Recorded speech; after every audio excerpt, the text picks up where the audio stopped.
Good morning. A little while ago, I made a video about a company called Big Motoring World. They're a big car dealer. The video reached 50,000 people, but sadly, people are still buying cars from Big Motoring World. The group on Facebook, the complaints group, now has 4,600 members, and it looks to me like Big Motoring World are deleting all of the one-star or low rating reviews on Trustpilot, so it's extremely hard to find good information.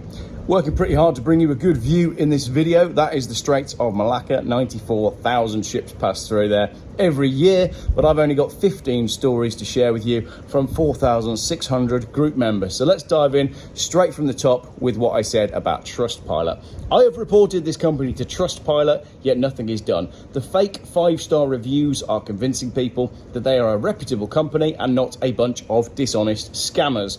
I tried and failed, and now more people will suffer the consequences of purchasing one of their wrecks. Again, that's why I'm making this video again. I hate seeing people get ripped off and pay over the odds for dodgy cars. I just bought a new car on Facebook Marketplace. I have transferred the guy the money. It's arriving today, and I'm not even in the country, but I know that that car is going to work out just fine. It's a Proton Coupe, if you do want to know. One of 10 left in the UK. You'll be seeing it on the channel when I see it, which will probably be next week. Right, let's dive into this. 15 stories about Big Motoring World. Richard Devine says he rates it 1 out of 5 stars. An awful experience, one to avoid. Dire. The salesman was a nice enough guy up until the point he started following the sales pitch he'd been taught, at which point the wheels came off. They do have hundreds of cars, and from initial impressions, they are all highly polished and presented, but a few minutes looking at them closer reveals it's literally surface level gloss. The 2 vehicles we looked at were extremely dirty in the engine bay. One had leaves blocking the drain space in front of the bulkhead, and one had signs of an exhaust leak at the manifold. Plugging in a diagnostic reader showed one of the vehicles had 90 logged errors, of which 27 were serious, including an earth ground error. Probably a cable broken somewhere in the engine bay, which probably signifies it's been crashed.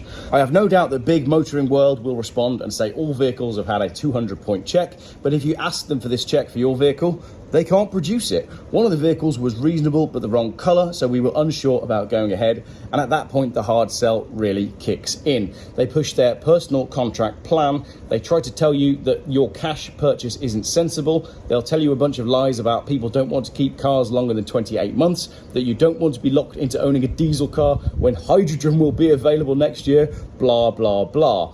That the balloon payment at the end is a way to save money because you put that towards your next car. So according to them, you're actually saving money. Just lies. It's like Phones For You. All the Phones For You staff are now selling cars. Absolute drivel. On top of that, they will rush you through their ridiculously expensive Guard X cover at £799, their tyre and alloy cover at £799, and their mechanical breakdown cover, £1,595. They will repeatedly bundle all of this into the quote and ignore you when you say you don't want it. On a £27,000 vehicle, the hard sell would have ended up costing us £37,000, £10,000 more on the hard sell.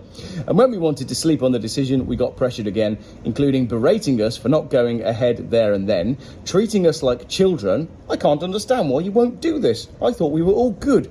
And wheeling out a senior guy who congratulated us on the purchase. As I said, all the Phones For You staff are now selling cars. The next morning when they called, we told them we weren't going to proceed as it wasn't the colour we'd really wanted. 10 minutes later, we got another call, and then an hour later, another call, at which point I blocked the number. And now, 1 day later, I've had a voicemail from their collection department asking when we're going to pick the vehicle up. So clearly, they've put us down as having purchased the car. Thankfully, they have no financial details, as I wouldn't trust them not to have processed the payment. Very long and well-written comment there. Thank you for your good English on that story. Another one here, this one's from Shannon. I bought my Ford Kuga on January the 12th. On day 3, it went into limp mode with the service light on. It turned out to be the hybrid battery with 5 fault codes diagnosed through my local garage, which they wouldn't accept on the warranty. That's Big Motoring World not accepting the information for the warranty. That's a trend with Big Motoring World. The code was cleared, and I waited for it to come back on so Big Motoring World could diagnose. In this time, my rear brakes were grinding. The pads weren't catching the discs. I took it to a garage and had it quoted and diagnosed. It took the warranty from Big Motoring World a whole week to even respond. to which they wanted the garage to measure my discs. My fault code came back, so as they replied finally for the brakes, it was booked in Monday the 10th of February for diagnostics at Big Motoring World Assist, which took 2 hours to supposedly plug it in to monitor and check the brakes. The technician came back to say he hadn't checked those faults but has found a fuel system fault and debris in the fuel filter, probably due to them taking cars on test drives with no fuel in constantly, another trend.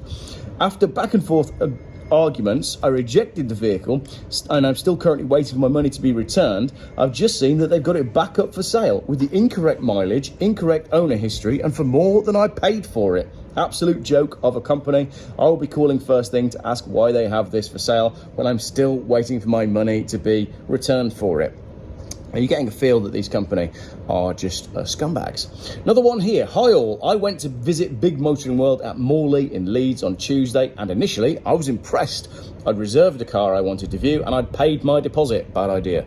Never pay a deposit just to go and view a car with a car dealer. That should be like the biggest red flag. You don't pay a deposit until you've viewed the car and you've gone, yes, this is the car for me. I would like to secure it for myself. I was happy to be walking away with the car if everything was in order. The lady who greeted us was fantastic. She bought us coffees and milkshakes for the kids, plus colouring stuff. That's a red flag. The sales rep seemed uninterested from the first second I told him which car it was, not a flashy BMW or a Mercedes, but a family car. So upon viewing the car, which was brought around and put in a very dimly lit area of the car park, it was 6:30 p.m, which means in the UK it was pitch black. It was clearly unsuitable. I'm 6'6" and a lot of the cars are too small to allow me to put the seat all the way back and comfortably fit 2 car seats in the back. Unfortunately, this car didn't meet my spec, so I asked to see some others. The salesman was very uninterested and couldn't be bothered. He still wanted to talk finance on the car that I didn't want. I pushed to see some other cars, however I was told I could see a maximum of 3 due to some limit. I picked the 3 cars, one of which was completely unsuitable due to legroom, the other of which was parked so close to the car next to it I couldn't actually get in the driver's side. The final car, a Kia, he couldn't find, so I asked to see the identical one which they had, which was in the Kia section. Sorry to say, they wouldn't allow me to view the car as they have a limit of how many keys they can sign out per customer. I got to sit in one of the 3 cars that I'd asked to see. The attitude from the salesman was a joke. He didn't want to be selling cheap cars from inside. He couldn't even answer any of the questions I had about any car. That's because he's a mobile phone salesman. He even asked me on the way to one car if I wouldn't like to see inside a BMW they were selling indoors. So he was quite happy to refuse me to look at another Kia, but happy to try flog me a more expensive car. The salesman just wanted to be inside. What kind of car showroom refuses to allow a customer to sit in a car? Clearly, I've dragged my missus and kids with me, so it wasn't just for a bit of entertainment. Needless to say, I left and will not be going back. You dodged a bullet. Wait for some of these other ones. This one's Chloe. We bought a car in June 2024 with extended warranty. The extended warranty with Big Motoring World is not worth the paper that it's written on, if indeed you get any paperwork. It was just after 6 months that our car broke.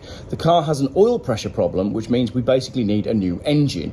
Audi have said which would cost £20,000. The cause of this is because the vehicle has been starved of oil. Audi suspect it was starved of oil before purchase, as the service history states the vehicle had a service at 18,000, but then BMW did a multi-point inspection at 58,000 and didn't do a service. It means the vehicle didn't have a service until we serviced it at 65,000 miles, which means it went over 40,000 miles with no service, which as well goes to show that Big Motoring World are just buying shite at auction, cleaning it and putting it on their website and then taking deposits from people to come and view it. We were very careful always to check the oil on a weekly basis when we got the vehicle, and it always had oil in it. So yeah, the problem has happened before they bought the car. We bought our car on 58,000 miles. A service light came on at 65,000 miles, so we got it serviced, and now we're left with a car that needs a new engine. Audi have said they need to strip the engine apart for further investigation, which the warranty company has refused to pay for. I've called and asked to return the vehicle, which was also declined. We have notified our finance company, who are now investigating, which could take up to 8 weeks. The service record BMW gave us, apparently, is a false document. As it presents, it is from Audi. However, Audi has confirmed that it's false and put together. The photo is attached, and I'll put that here for you as well. Someone has literally just made that on Google Sheets. That looks to me like a Google document, and I think you can probably, if we spend a bit more time on it, see that you could make that in 10 minutes. It's a fake service history. Right, so there we go. That's a car that needs a new engine. There's a guy that, I'm going to do a video on it as well. There's a guy that has this problem with a Land Rover. He bought a Land Rover. It turns out it needs a new engine. Land Rover refused under warranty, so he took his recovery truck, which is so big that it can't be moved by any vehicle other than like a professional crane, and he blocked the dealership. Needless to say, after a day or two, he got his new engine. Not that I'm suggesting that that's the thing that you need to do, but I am suggesting that that is the thing that you need to do. Sonia, I bought a car on the 3rd of February. It was back in the garage on the 5th. The air pipe was hanging off and the gears were stuck in park. I went to reject the car, but the answer was no, because they're saying it's not an engine fault. Whoa, I haven't got words. So angry. Jack, I purchased this car outright 3 months and 11 days ago from Blue Bell Hill. I've done under 2,000 miles since having it, and the engine started knocking a couple of days ago. And I immediately rang a mechanic. He told me the engine's toast and do not drive it. This is another Big Motoring World customer that needs an engine. I've spoken to Big Motoring World Assist, but I'm worried because it's out of warranty by 11 days, they're going to fob me off. They'd fob you off even if you were in warranty. They're going to fob me off, meaning I've lost £14,800 on a lemon. Anyone had a similar issue and has any advice on how I can get this sorted? I've got a baby due in 3 weeks, so I desperately need something sorted. That is a Mercedes A-Class. Honestly, I know I keep banging on about cheap cars from Facebook Marketplace, but you're better off with a 1,200 quid car from Facebook Marketplace where you can go around and look the person in the eye than you are buying from these scam companies.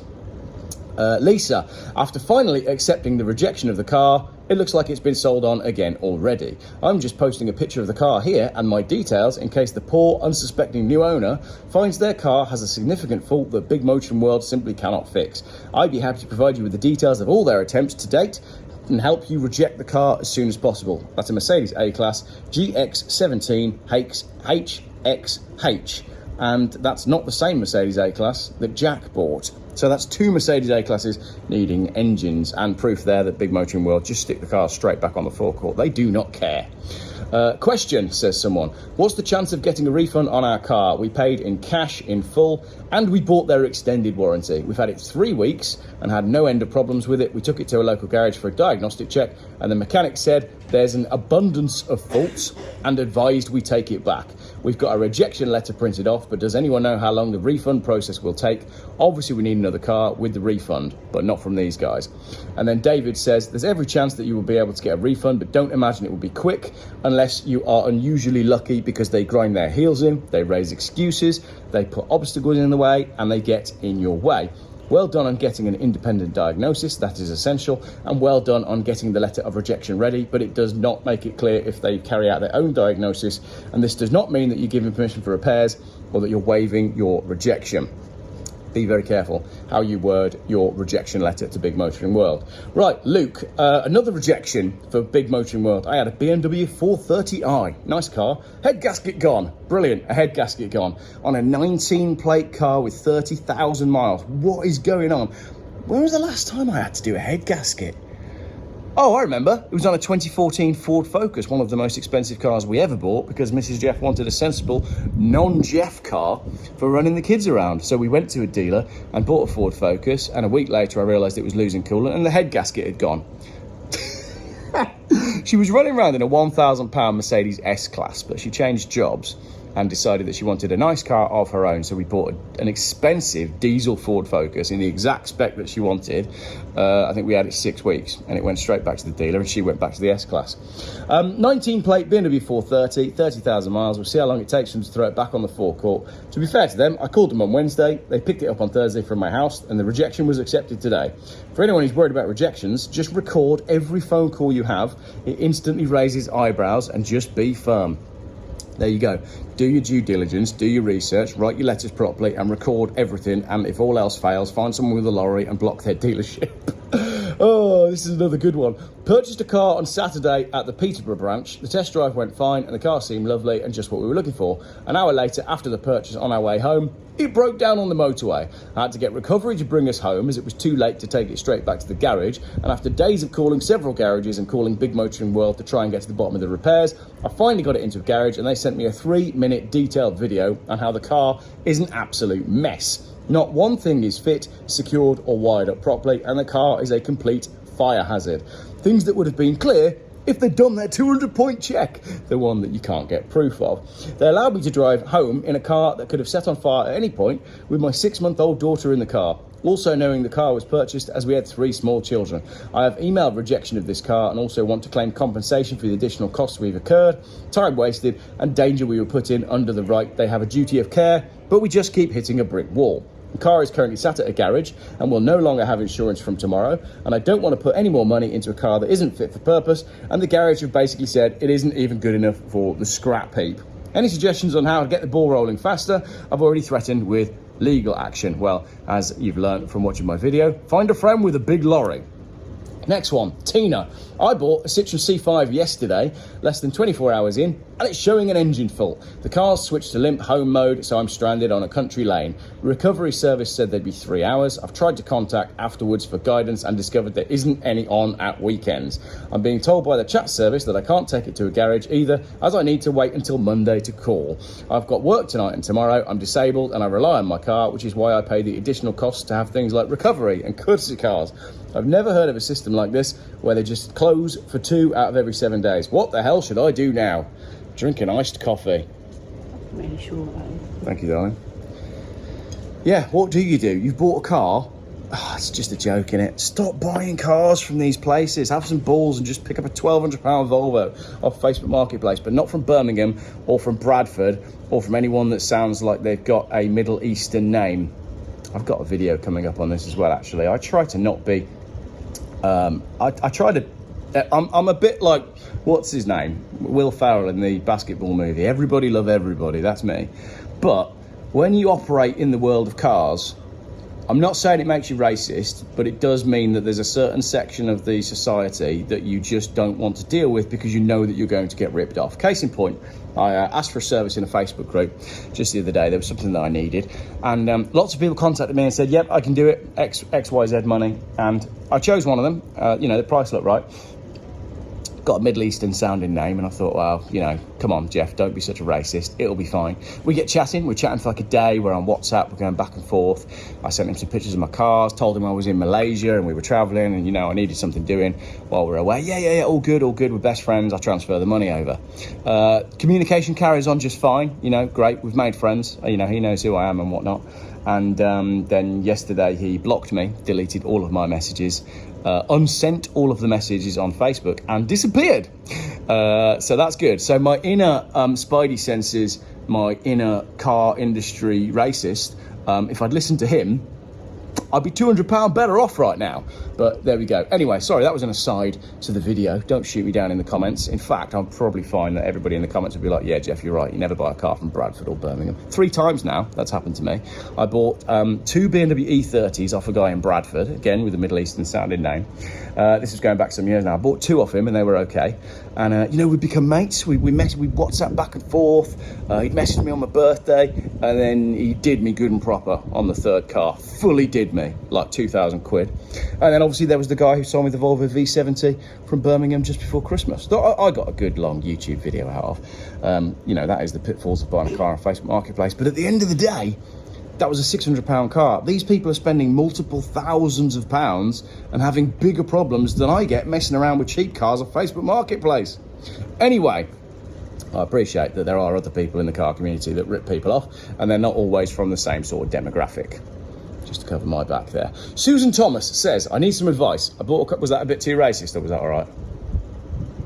I mean, it's true, isn't it? It's basically true. So, Mrs. Jeff just went. Susan Thomas says, I need some advice, please. I bought a car 12 months ago, and to cut a long story short, they put the wrong reg on the car. After finding out they came out, they changed the number plate over and changed everything over, so I thought I paid for 2 years extended warranty. 11 months later, the car broke. I tried to claim on the warranty and they have no knowledge of the car. Only the registration that didn't belong to the car. I've asked for a refund for the warranty as it's been missold, but I'm not getting anywhere. What do I do? That is a joke. How can they have put the wrong registration on the paperwork? Because they're phone salesmen. That's exactly what it is. Megan, I wish I'd found this before I bought my car. She's talking about the Big Motoring World group. Big Motoring World complaints group on Facebook. The first issue, the car smelt. I asked if it was clean, which it wasn't, and they told me they don't wet vac the cars. The second issue, the awful pickup. It was 3 hours. No one was telling us anything. It felt so weird. The third issue, a man kept pushing for a personal contract payment plan, PCP. The big one, the fourth issue, the car will not heat. You don't actually have that issue over here. Most of the cars over here don't actually have heaters. You can basically turn the air conditioning from really cold down to just a little bit cold, and that's it. If you want to turn the heating on, you open the windows. The big one, the fourth issue, the car will not heat. I've tried everything. I even got my dad to look at it, because you know that's like the last resort, isn't it? You go, Dad, can you look at this for me? It will not heat at all. There's a small loop of warm heat, and that's it. And I noticed it 20 minutes after driving. I'm so frustrated. To tell them what I said, I already drove away. I spoke to the after sales team, and they said I could take it to Halfords or Quick Fit for a free assessment. She's actually written Halford or Quit Fit. On the air condition or a garage, but I'll have to pay for that. I love the car, but I feel like this was a bad sign. I just got it. Any advice? Could I just drive and hand it back? I'm so upset. I did get it on hire purchase. Take it back, park it in the forecourt, having driven through the glass. Another one here. Hey guys, this video is going downhill rapidly, isn't it? Hey guys, new to the group, 30th of November 2024, I bought a Volkswagen Arteon. Nice looking car. The day I picked up my car, I got a warning light. I drove back to show them. The showroom guy and mechanic guy said, it's not a warning light, it's for a recall. I drove home. The dealer is 8 hours away from me. 2 weeks later, I called Volkswagen to fix the recall. I told everything to them about my car. They told me it's a warning light, not a recall. So I got bored and fed up. On the 30th of December, I raised a complaint about my car to the finance company and telling them I want to return the car. On the 6th of January this year at Volkswagen, they did a diagnostic on my car. It cost £600. The car needs a new steering wheel. They told me it's not safe to drive the car, and the dealer let me drive this car with a steering wheel problem and some problem with the engine. They told me I have to wait 56 days. I raised the complaint on the 30th of December 2024. So I have to wait that much for a case handler guy, or could I do something to make the process quicker? Yes, you could. It involves a lorry, their showroom, and a lot of noises of shattering glass.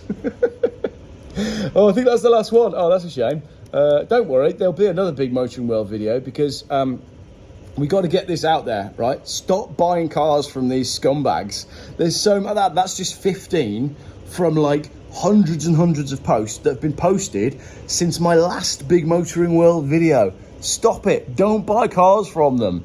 You buy cars from Facebook Marketplace, from people that look like they've owned the car a while, and you have a good conversation with them, and you make sure that you get the measure of the person, and make sure that they don't have a Middle Eastern name, because it's just too risky. It's just too risky. Yeah, brilliant. Not sure how well that video will go down, but it's honest, isn't it? And that's the whole thing with the Jeff Buys Cars channel. Like, I try to be honest with you, and I expect people to be honest with me. I'm quite a trusting bloke, you know? If we've had a conversation on WhatsApp, if we've sent some pictures back and forward, I'm not talking dick pics, obviously. But do you know what I mean? Like, I don't expect you to scam me if we've had that going, right? And I've got your bank details anyway. So I had a Google of this person last night, and I don't know whether it's the guy that just got sent to prison for killing someone in a car in Bradford, or the guy with the same name that got sent to prison for killing someone with a car in Small Heath. Probably should have Googled it first, shouldn't I? Anyway, thank you very much for watching. I now feel like I don't need to make my I got scammed video, because I just explained it all to you in this one. Hope you enjoyed the scenery. It is extremely hot.